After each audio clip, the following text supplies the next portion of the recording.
You know, Mother Nature has really played havoc with us. This is our rescheduled breakfast, and I'm so glad that it held off out there this morning, and so glad you all are here.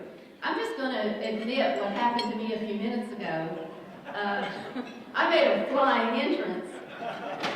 I was walking up the steps, and I didn't see that there was a step down, and boy, I flew right into the head table. Good thing Lieutenant Governor Ramsey wasn't sitting there, or I'd been in his lap.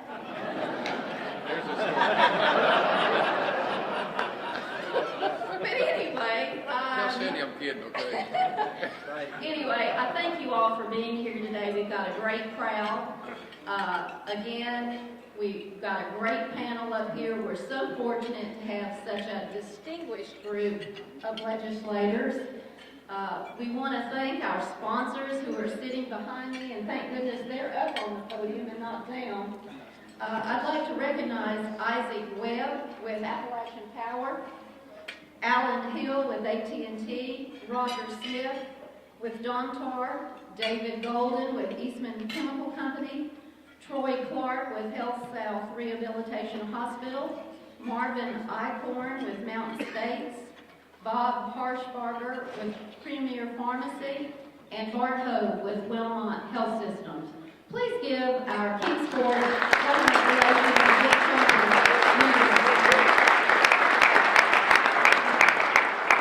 We also have some distinguished guests with us in the front row, first two tables.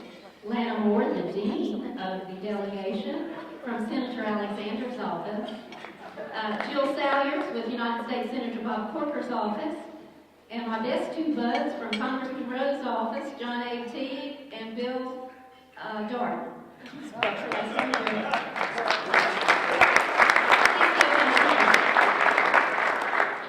I know I've seen in the crowd numerous mayors, members of the Board of Mayor and Aldermen, city commissioners, county commissioners, elected school board members. So if you are an elected official in this region, would you please stand and be recognized?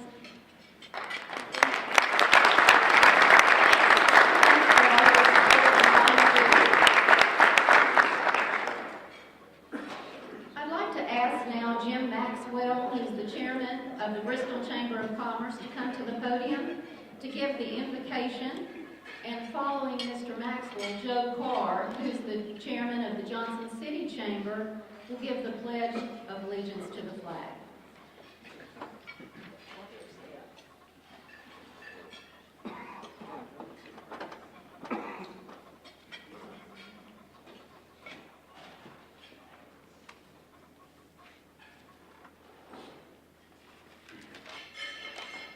Please pray with me. Dear Lord, bless all those in attendance today. Provide us with your wisdom and understanding. Please provide your divine guidance to our elected officials and our leaders. Give safe passage as they travel to our state capital to work together to help continue to make Tennessee a great place to live. Please, Lord, give us pause to remember our Christian roots, our values, and above all else, help us to refocus ourselves on the principles that make our nation great. Help us to overcome our fear, prejudice, divisiveness, and intolerance. Help us to instead be united, loving, open to learning, understanding, and forgiving, and incorporate common sense into all our decisions. May your Spirit fill each of us as we approach the challenges and opportunity this new year brings. You, Lord, make us great in all we do. You make Tennessee and our great nation the best place to live on earth. In your name we pray. Amen.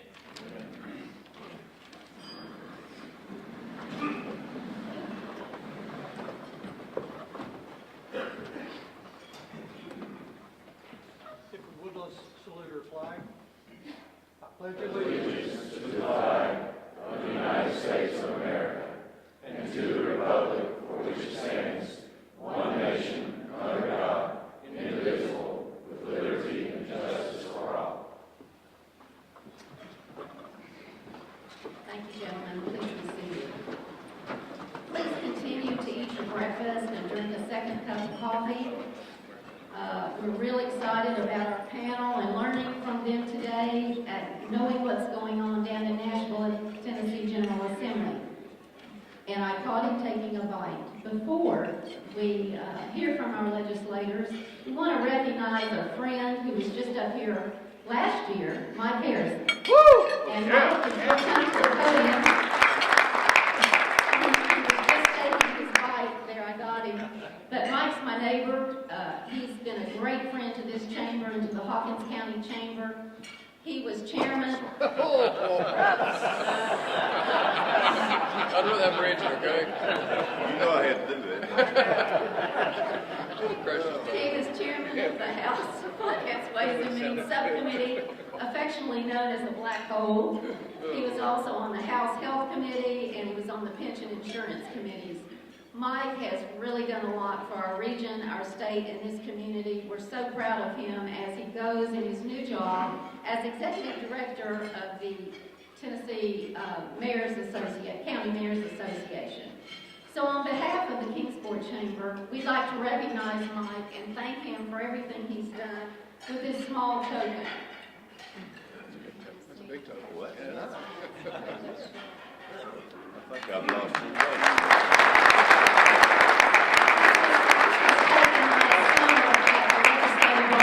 where Mike and these folks up here hosted and served us and did such a great job. So I'd like him just to say a few words. All right.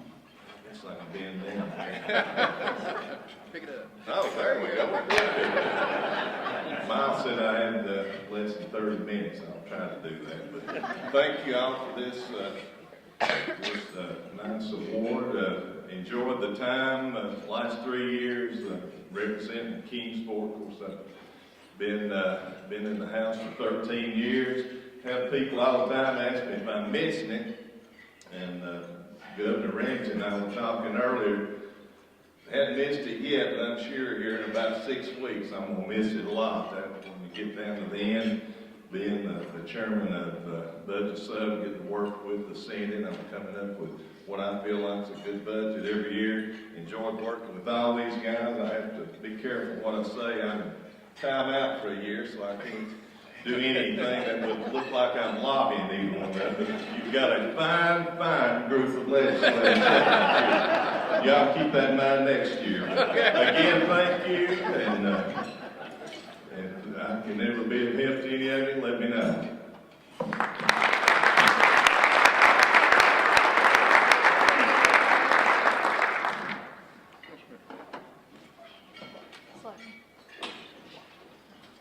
You know, we want to ensure that our business community remains competitive and successful, and to do that, we need partnerships with the business community, with our leaders, with constituents, and with our legislators. So we've got a fine group of panelists up here today. On behalf of the Kingsport, Johnson City, Bristol chambers, we want to thank them for being with us. We're going to listen to them about what's going on in the General Assembly. And let me tell you, there's a lot going on down there. It's moving at a fast pace. We'd like to give them 2 or 3 minutes apiece, and then after that, we'll answer or ask questions. So please hold your applause until the end. Our first speaker, of course, needs no introduction. He's our own Lieutenant Governor, Ron Ramsey.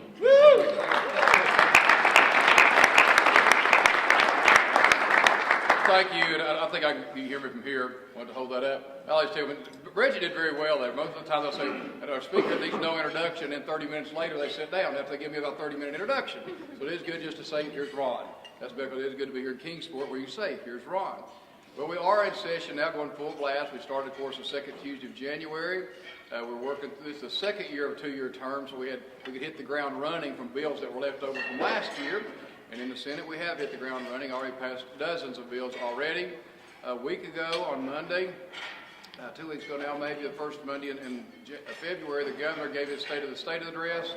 At that State of the State address, he presented his budget for next year.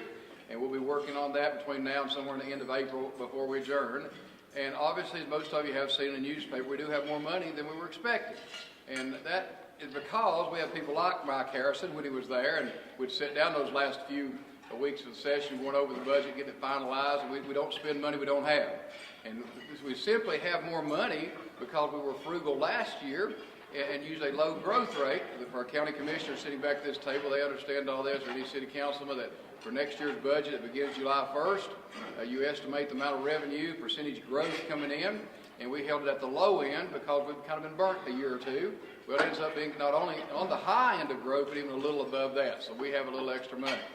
Now, the governor prioritized that in his budget, and almost all of it is going to either salary increases for state employees, and even on that, we're doing differently than we have in the past. We've set up a performance-based pay system for state employees that hasn't existed in the past, where people are ranked based on their performance. So instead of everybody getting across the board raise as they have in the years past, they will be ranked, and some people will get more than others. That's a novel idea in government, to be perfectly honest. But I think this system's working quite well. And if I was a hard worker sitting at my desk and making sure I'm doing my job, you got somebody sitting down the hall or across the desk from you, not pulling their weight, then I'd feel like I need to be paid a little more. And in this case, that is the case. We've sent a lot of money back to the local government on K through 12 education. We've kind of come up with a hybrid on funding, whether it's the new BEP formula or the old BEP formula. The governor's kind of come up with a hybrid that we're going to be sending more money back, but it will maybe be an unprecedented amount, honestly, coming back to local government on K through 12 education. Same thing on higher education.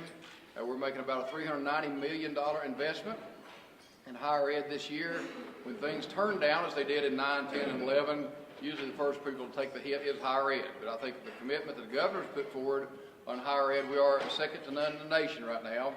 And Monday, every Wednesday morning, leadership has breakfast with the governor. We actually had some briefings on what's going on in higher education with our Tennessee Promise, which I'm proud to say had its genesis right here in Kingsport in Sullivan County with Educate and Grow. And that worked well, so we took it statewide. The numbers on that are absolutely astounding.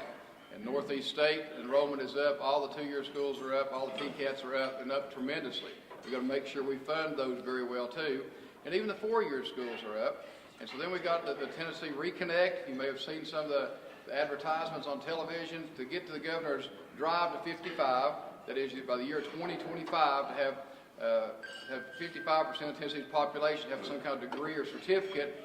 We're doing everything we can to get there. And it's not just doing like we've done in the past.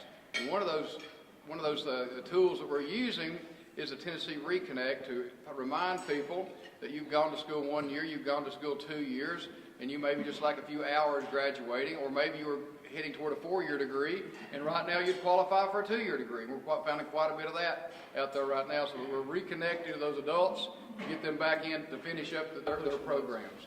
Is to be a steady hand and to work hard and really bring Northeast Tennessee common sense into that position.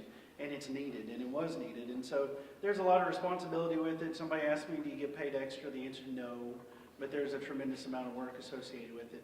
But if you need a vote count, I can probably help you out with that if you got some bills you're interested in. Talking about legislation, 2 years ago, I passed a bill that dealt with state aid bridge funding. Again, you'd sit back and say, well, wow, that's fantastic. Way to go, Timothy. But what we did was we increased access to over $63 million across the state for municipalities and counties to fix their bridges that were owned by them with state dollars. Okay. What we did was we reduced the match from 20% that the locals had to make down to 2%. Well, what has happened over the last year and a half is TDOT has been flooded with applications, which tells me that that legislation has worked and is working. One of the things we're going to do this year, Lord willing, and if the Transportation Subcommittee on which I serve is compliant, which I think they will be, and I think they're in full support, but we're going to make that 2% match permanent.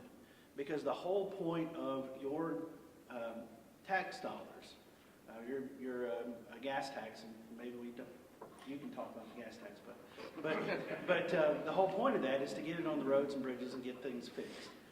And so that's legislation that I'm bringing forward, as well as a few other pieces and parts. The biggest thing that I have found in my short time in Nashville is that the best bills come from my district. They come from you. And so please stay in contact with us. Please feel free to contact me at any point. My door's open, our doors are open. And I have to say a special thank you to these guys that are on the House side. And I've got two stories that I'll share with you very quickly. But on the House side, I had a tremendous push out in Northeast Tennessee. Each of these folks that were up here in the whip election, literally were saying, "Go for it. We're with you. Go for it."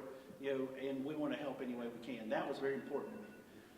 The other thing is so thank you for that. But the Lieutenant Governor, who has become just a dear friend and a mentor in all this madness that we call politics, and I'm very grateful for that. But I called him the night before I decided to get into the whip election because it was very quick and the whole thing happened very fast. And I said, "Ron, I don't know what to do here. What do you think?" And he said, "Well, what are you right now?" And I said, "Well, I serve in the House on behalf of the 3rd House District." And he said, No. In leadership, what are you now? I said, "Not the whip." And he said, "Well, if you don't win, what are you going to be?" I said, "Not the whip." And he goes, "There you go, do it." And so I took the advice, and he said, "Just go. I mean, just do it." And so I appreciate that. I appreciate his willingness to do that. And the last thing that I will not do this morning is sing. But if John Clark wants to come up, never mind. Thank you all very much. Thanks for the opportunity to serve you. I hope you all have a wonderful day. Thank you.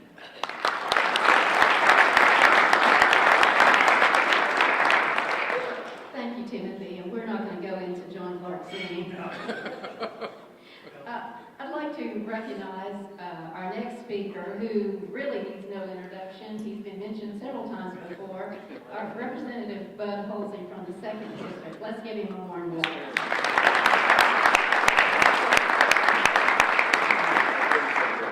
Good morning.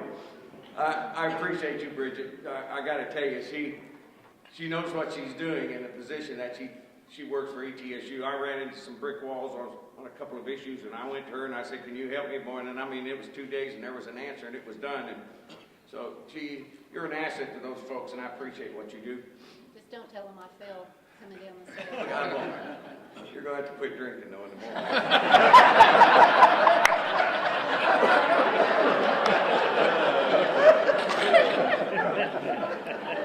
Here we go.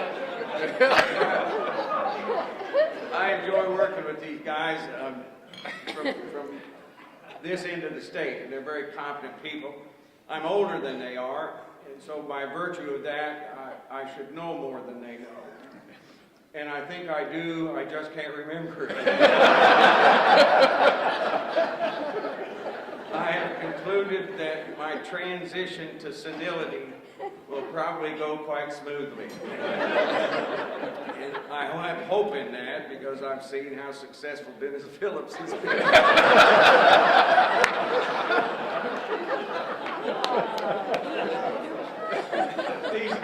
My colleagues can give you meatier things. I try to take a broad view because I've only been there a year. I have crafted some very great bills. They have never made it out of the committee. My focus is a little bit different, and I'll tell you here in a minute, but you would think, I've learned in my paradigm in Nashville that what you see is not always what you see. And you would think that 36 years of police work would prepare me for that. Several years ago, I remember one night on graveyard shift, we arrested Tammy Faye Baker. And we got her back into jail and washed all the makeup off and found out it was really Jimmy Hoffa under there. What you see is not always what you see.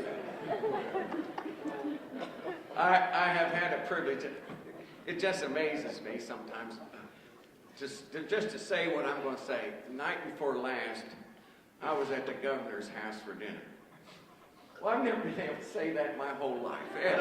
I mean, I've never said that. But night before last, I was at the governor's house for dinner. And as I left, I shook his hand and I said, "Governor, I'm not trying to stroke you, but I want to tell you something. You have done some really remarkable things in this state," and he has. He has really done some first things in this state that are really great. And by the way, so has our Lieutenant Governor. We are very fortunate to have him from this end of our turf. And I told the governor that, and it makes me very, very proud to live here. It really does. We have led the way with a lot of states and lots of venues that we've been successful in. My focus down there is not to make a bunch of law, I'll just tell you. I think the more law you have, the less liberty you have. But where my heart is fixing problems and taking the existing code, if it's biased or has lost its equity, and trying to repair it. That's where my heart's at. And some things I've been successful in, some I haven't. But I want to tell you, you were at the Reagan Day dinner, I said this, and please forgive me because I want to say it again. My dad is 91 years old, my mom's 87 years old. If they live to this coming June, they will have been married 70 years. And not a few months ago, I was talking to my dad on the phone, and he said, what do Tennessee people think about this? They live in Arizona. And what do Tennessee folks think about this? And what's the legislature going to do about this? And what are they going to do about that? And then my dad told me something very interesting. He said that several years ago, he was walking through a graveyard, and he noticed a headstone that said, a politician and a good man. And my daddy said, I thought it was quite odd that they would have buried two people in the same grave.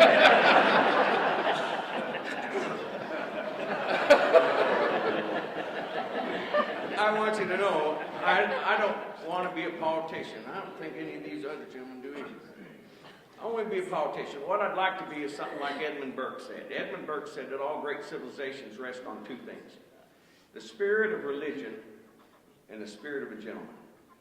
I would think that you would want to know beyond any shadow of a doubt that your legislators always have one foot firmly planted in the Holy Scriptures and the other foot firmly planted in the Constitution of the United States. That's what I want. I think that's where these gentlemen's heart's at. And it still remains an honor. It does indeed. Thank you.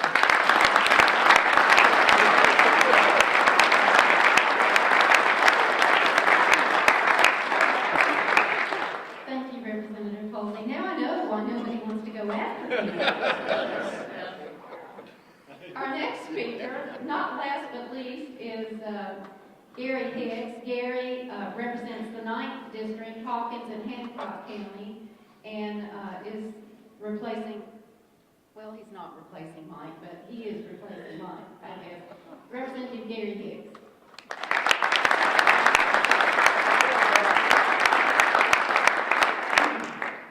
Well, I don't know how the new guy got to go after Representative Halsey, but I can't sing or dance or tell a good joke, so we're in trouble. But I am Gary Hicks, and I do represent, of course, Hawkins and Hancock County. Part of that, Kingsport does lie in Hawkins County. And so, needless to say, I was appointed in December, so to say that I've hit the ground running would be quite the understatement, I'll say that. But as far as the legislation goes, I've got a lot of the legislation as far as some local bills and some housekeeping bills with administration, but I learned really quickly once I got to Nashville that there's kind of two aspects of being a lawmaker down there. One, of course, is what a lot of my colleagues have alluded to, is creating laws, and that's great. That's what everybody kind of thinks about when they go down to Nashville, is creating good laws.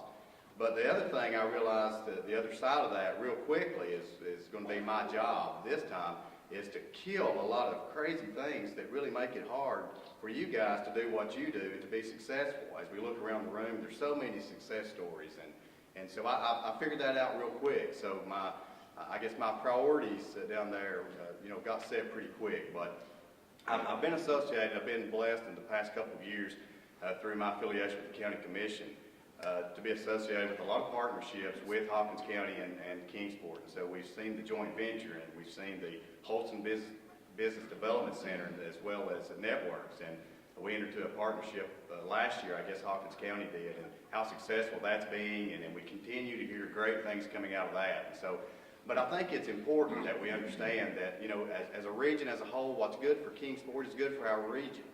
And what's good for Hawkins County, again, is good for our region. So I think it's important that we continue to forge those relationships and to utilize the resources that we have, because boy, do we have some in our area. And so I'm always happy to see those relationships and to see all the good things that come out of those. So, but as far as these men have been to my right and to my left have been very, very, very helpful down there. And of course, they know all the answers. And don't let Bud Holsey fool you, because I'm telling you right now, he's a very intelligent fella, and Bud is full of wisdom. I'll say that. But thank you very much. Thank you for having me. And this is such a great event. And before I go, I do want to say this. Last Friday, of course, my wife and I got to come to the chamber dinner, and we heard so much about it. The expectations were set so high. And I just want to say kudos to not only the board and to the members and to the staff, and Miles and your staff especially. And wow, what an event. And those expectations were very well met, and already looking forward to next year. So thank you, and thank you for what you do. And of course, thank you, Lieutenant Governor. It's an honor to be on the other side of the House, but it's an honor to serve alongside of you and my colleagues, Representative Lundberg, and to my right, of course, Representative Hill. We're proud of him. It's good to serve with him. But thank you this morning. Thank you all for what you do. And like you said, go Bucks.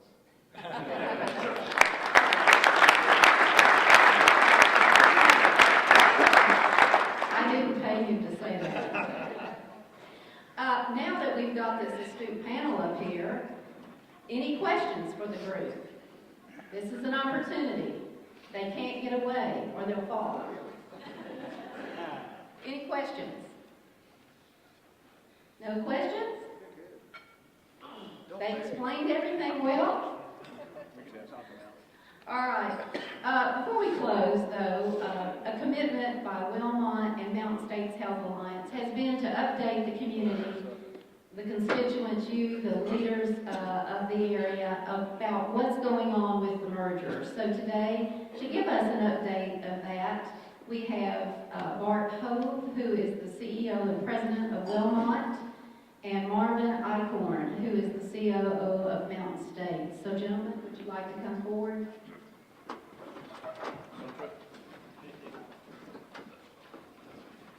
Thank you.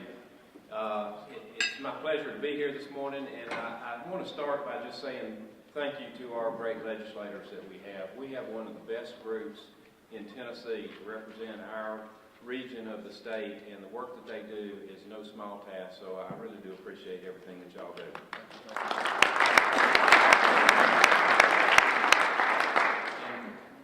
Indicated, you heard earlier about this is a big boy job, and Lieutenant Governor, we all have coffee cups on our tables in front of us like this, and then we have the paper cups that are over there that are a little bit larger than those cups. So just hold up your cup. That's a big boy cup, let me tell you.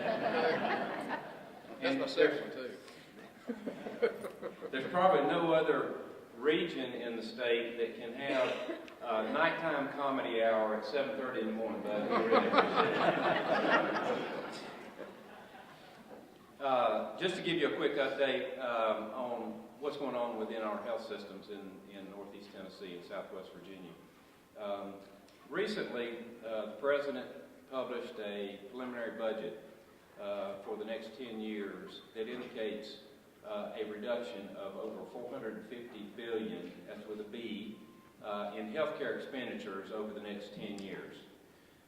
That is a prime example of why the forethought and leadership of our respective boards from Wilmot Health System and Mountain States Health Alliance have made the right decision in putting upon our organization the challenge to merge our organizations together, to maintain local control of our health system, to work with the legislators that we have here under the COPA regulations to ensure the great care that is provided in our region and the ongoing longevity of our healthcare systems. So it's a real challenge that we're in. It's a lot of change that's coming down the pipe. It is, in 6 weeks, believe it or not, it will be a year since we announced that we would merge our organizations together. So you may think, well, that process, there's nothing happening within that process. And that's couldn't be farther from the truth. There has been a tremendous amount of work that has gone on from our board level through our management levels and our entire organizations with all the support structure that is required to be able to get to the point of being able to file an application to merge our organizations together. Most recently, a very monumental piece of that process was put to rest by the filing of our pre-submission report, which is a public document that has been posted on gettingbettertogether.com, and would encourage you to go to that location. If you haven't had a chance to read the document, it is a very descriptive aspect of how we will operate once our systems are merged together. And it also has an opportunity for you to provide public comment, which will be incorporated into the COPA application as we encroach on filing that application. So we certainly do appreciate any feedback or comments that we can get related to the pre-submission report. At your place settings, you have a little description of some of the commitments that we're making to our communities. And I would say that there is a lot of work that has taken place. There's still a lot of work yet to be done. We filed the pre-submission report, which is a preliminary step in the process. And at this point, I'd like to turn it over to my colleague Marvin Eichhorn to carry forward the path that we have ahead of us. Well, thanks, Bart. Again, thanks all our legislators. I mean, again, of all systems, Wellmont and Mountain States, we really work closely with you guys and really appreciate everything you do for us and certainly all of your support during this whole process. As Bart mentioned, we did file the pre-submission report about 6 or 7 weeks ago. As he kind of hinted at, a tremendous amount of work went into that, and hopefully a number of you have had a chance to get on the website and take a look at it. At your table, particularly if you haven't actually read that, take this with you. I mean, it does, I guess, in a one-page document, a pretty good summary of what's in that report. And certainly read the whole report if you want to get a little better flavor of it. In terms of where we are right now, we're very hopeful we can get the actual applications to both the Commonwealth of Virginia and Tennessee filed next week. That's what we're shooting to try to get done. So once that happens, it's going to take a while for the state to get through those applications and deem them complete. At that point, that particular document is going to go public. And I know a number of you, I think we've all talked to you from Wellmont and Mountain States, prior to the pre-submission report coming out, a number of our legislators we've talked to will be doing the same thing once that particular application is deemed complete. But when you read the pre-submission report, most of what's in the application is actually in the pre-submission report. It does a great job in the pre-submission report of really laying out everything we're proposing to do. And as Bart said, it's pretty enormous. Remember, one thing we've commented on them on ourselves, when you look at the dollar commitment over a 10-year period, it's $450 million, obviously $45 million a year. I mean, that's the equivalent of almost $1 billion foundation here in Northeast Tennessee and Southwest Virginia. So that's very significant. One thing I want to stress, particularly sitting between my two colleagues up here, we've been sort of getting to know each other and catching up on what each of us do. But part of the intent of what we got in here, particularly around access to additional services, is not to duplicate things that are already going on in our communities. I know a number of folks, Bart, myself, and a number of folks have been working on this. We get peppered all the time. Can we work with you? What are you going to do? How are you going to affect this, that? I mean, I'll assure you, we're going to be trying to work very closely with our community. I know a number of small businesses, a number of rather large businesses do various things. And so the intent of a lot of things that are in here is not to duplicate what's already here, but hopefully add to it. And really, I want to stress, try to improve the health of our community. The only thing I want to say, because it's really not highlighted on this front page, but to really ensure, I'm just looking out here, a lot of the businesses that are here, there's two very significant commitments we're making around pricing. Because as y'all know, given the size of both organizations, and that's a big concern within the business community, I'm sure our legislators probably get a lot of feedback from folks around here. There's two things we're doing. One is, what we're proposing to do is put a rate cap on our prices that would be in effect the whole term of the actual COPA itself. And it's very much geared to strictly a cap that's no greater than inflation minus 0.25%. So that's something, again, it's in the pre-submission report. It's kind of hinted at back here on the back page of this document, but again, that's in there. In addition to that, what we're also committing to do is reduce our prices as far as the rate of increase of our prices. The first full year after the merger is completed, we plan to reduce those increases by 50%. So the combination of those particular items is a very significant commitment to the community. And again, I think, hopefully from a business perspective, that everybody feels very good about that. The only thing I guess I want to say just in closing about this is that I think y'all would be proud. I know, I've been in this community now, believe it or not, coming up on 18 years, But, our organizations obviously compete. That's what we're supposed to do, of course, provide great quality health care. But it's really been a pleasure to get to know Bart and his team and work with their board members. We actually work together very, very well. Very, very excited to me because as we've been doing this, we're really trying to create something new for our community. I mean, this isn't Mountain States, this isn't going to be Wellmont, it's going to be something new and hopefully something very exciting that you will be proud of and very, very pleased to be a part of. So again, let me thank you and I'll turn it back over to you.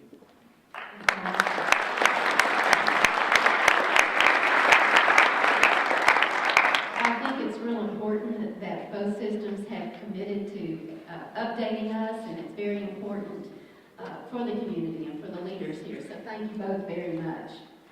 I would be remiss if I didn't mention that Deputy Comptroller Jason Munpower wanted to be with us today, but unfortunately he didn't get out of Nashville last night, so he sends his best wishes. Also, the Tennessee Chamber, Bradley Jackson, was supposed to be here today, and he couldn't be with us. So on your tables, I think toward the front, are the legislative agendas for the Tennessee Chamber. So please take a look at that and pick one up. We want to thank you all for being here today. Thank our legislators for what they do, their service to this community and to our state. We also want to thank Miles, Beth, and Gary for what they do with our chambers as the leaders of those chambers. We want to thank the Kingsport, Johnson City, Bristol Chamber for assisting with this event. And we don't want to forget our sponsors back here, Appalachian Community Federal Credit Union, Appalachian Power, AT&T, Domtar, Mountain States Health Alliance, Eastman Chemical Company, Premier Pharmacy, Wellmont Health System, Health South Rehabilitation Hospital, and Mountain States Health Alliance.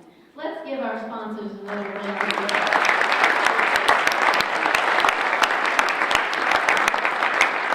So please drive safely out there. Don't forget your Valentine. And I would be remiss if I didn't say, go Bucks. Thank you.